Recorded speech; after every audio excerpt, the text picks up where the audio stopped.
What's up, guys? It's World Series G, and I'm back. NBA 2K20 is out, baby. Waiting all summer for this. New release, game day. We got new changes.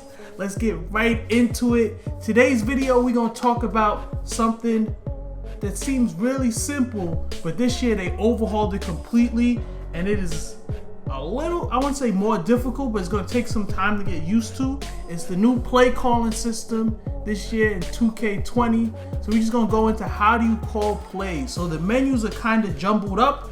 So I played online without even considering the play calling menus, and I went through 3 games having no clue what I was doing. So I think I got a better grasp of it now. So we're just going to get into how we call plays here in 2K20. So here I'm in scrimmage right now, and if you hit the left bumper, well, not the left bumper, left on the directional pad, you're gonna get the play calling menu, and you got 5 options: dynamic play 2, motion, early offense, and smart play. So as you can see, there's absolutely nothing for these dynamic plays. How to trigger these dynamic plays is from what you essentially call what you want your offense to do. So what you really have to do is then go into the right directional pad, and there you got your game plan. So you got to go into your game plan.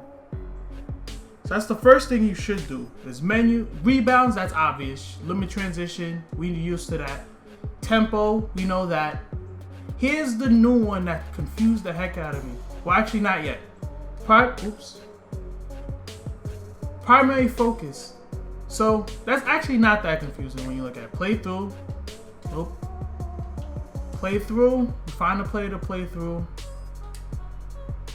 Get shooters open depending on who the shooter is you want. Series, which we had last year. For anyone who doesn't know series, it's essentially plays that all start in the same set, but they have different options. So that you can confuse the user or the computer by thinking, oh, you're gonna run the same play over and over again, but essentially you're not, because it's gonna be different every time, or it'll just keep running it over and over again until you start messing up. So series, pick and roll, you pick your pick and roll guy, and then the last one, freelance. Now that was weird because when I hit freelance, yeah, there we go. So yeah, primary focus, freelance. Now, this affects what's on the left bumper. I mean the left directional pad.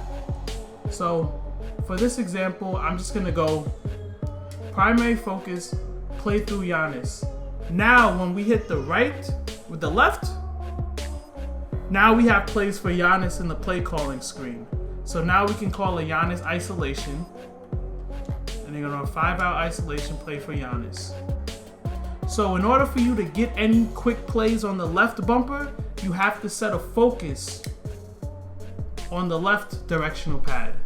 So that's one thing that's new. So we went through the play. Last one is freelance sets. Now this is what threw me off when I completely started the game. Look how many freelance sets there are. There are 4. Anyone who's played 2K knows there are not hundreds, but there's at least 4 to 5 to 6 pages worth of freelances that you can go through. And here I only got 4 to choose from: flow, 21 delay, a 3-out, and a 4-out. So what is going on? This is it. Remember, I always had defensive settings. This year we have offensive settings. So here you can literally customize the offense you have, so you don't have to keep paging through to find whatever freelance you want to have. So here you can literally go to coach settings and change everything you want. Let me move my cam so you can actually see what everything is. I'm gonna drop myself down so you almost don't see my face. So yeah, coach settings. Here you can change essentially everything.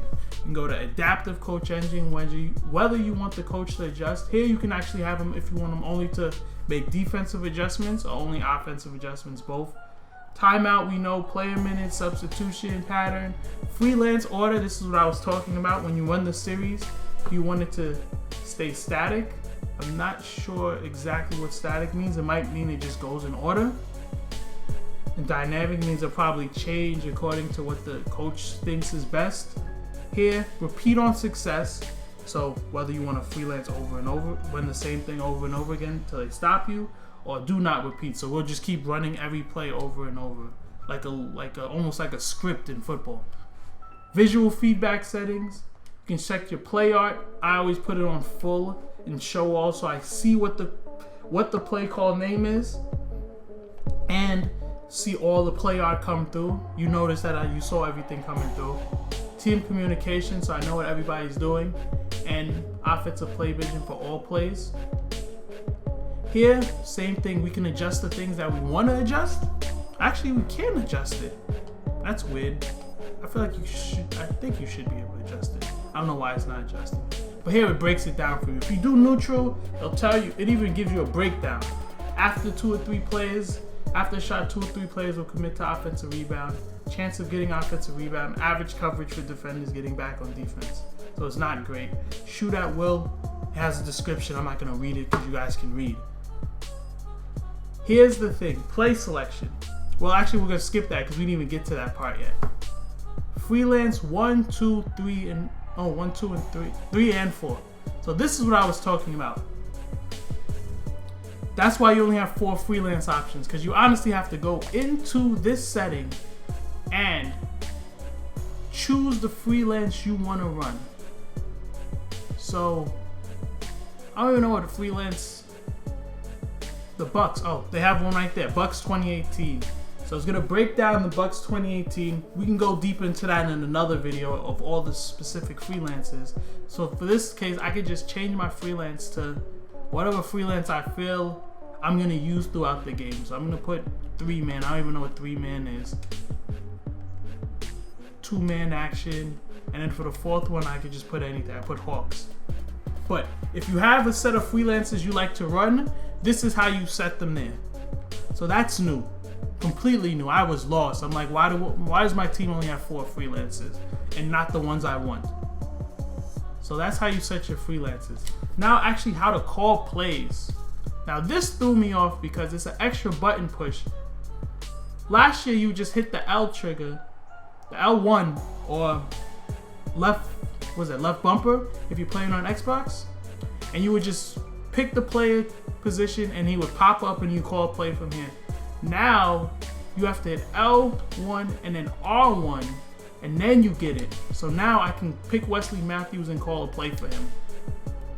Fist 2-4, I don't even know what play that is, but it's obviously a pick and roll play. Move it around a little bit. He sets a pick. I don't even know if that play seemed broken because that definitely wasn't for Wesley Matthews. But there you pick that's how you call a play. So it's an extra button. So L1 to R1 and then you get it. Also, that's how you icon pick and roll. So L1, R1, now you hold the button and that's how you can manually pick the guy you want for the pick and roll. So we got that. Also, this is huge. The reason why we have to go an extra step is because L1 is the favorite plays. So this is new, but good for anybody who's had a nice set of money plays throughout a playbook that you wanted to constantly call, but you had to constantly find the guy and go through, essentially, page through everything in order to pick the play you want. Here with favorite plays, L1, you can actually decide what plays you want to constantly run over and over again throughout the playbook. So you have 8 options because that R1 option I don't think you can customize. So right now it's just default. So you got a quick isolation play you can call for Giannis right here, or whoever has the ball in their hand. The other option is you can call a floppy, so you can get a guy to come off a couple screens to shoot a 3. Here, Chris Middleton. Next one is motion, so I'm assuming that's going to get you into your whatever freelance set you're playing. Next one is pass away screen, which I'm still not 100% sure what that is. Let's try that again because nothing really happened. I'm gonna pass it to Middleton, and oh, Wesley Matthews is gonna set a screen away. Okay, that kind of makes sense. Next one, see, I keep not pressing L1. I gotta get used to that. Give and go. You do a little give and go play. It's probably not gonna work with Brook Lopez because he's slow, but that's a give and go. Screen off ball. So we need an off ball screen play. Receive a screen. So that means I would think someone should send me a screen. Okay, no one sent me a screen. I don't know what that was. And post up. Post up is obvious. But you don't have to run these baby actions. Let's go back into the offensive settings and we'll see how you can actually get to that. So play selection right here. All of those options are right here. And you can go into the playbook and specifically put whatever plays you like from this playbook. So say you just want to run a whole bunch of ISOs over and over out of 5 out. You can literally just set all of your plays to the ISO plays. And now essentially you can build the playbook. Because most guys, we all know, we don't run like 20 plays a game. We probably got a set of 4 or 5 with multiple options that we can run over and over again. So here you essentially have that. You have a playbook of 8 plays that you can go to. So let's just let them score and we'll see what this looks like. All right, Steph, go to the basket. All right, he's gonna pull that. You missed it. Okay, finish, Willie. Okay, Brooks said no, we're not gonna let you finish. That was a terrible outlet pass. But now let's go. L1 and bang. Now I got my mini playbook right here, plus R1 if I need to find something different. If I want to give Middleton a 3-point play or something. So that's essentially the new playbook, the play calling system. Now I gotta run through these plays and see what actually works. But it's always good to know what I'm actually doing before I start doing it. Don't be like me and go online, but you probably have, because why not? It's fun.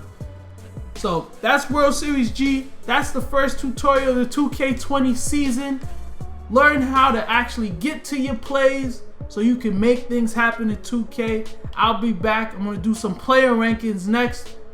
World Series G signing off. Peace.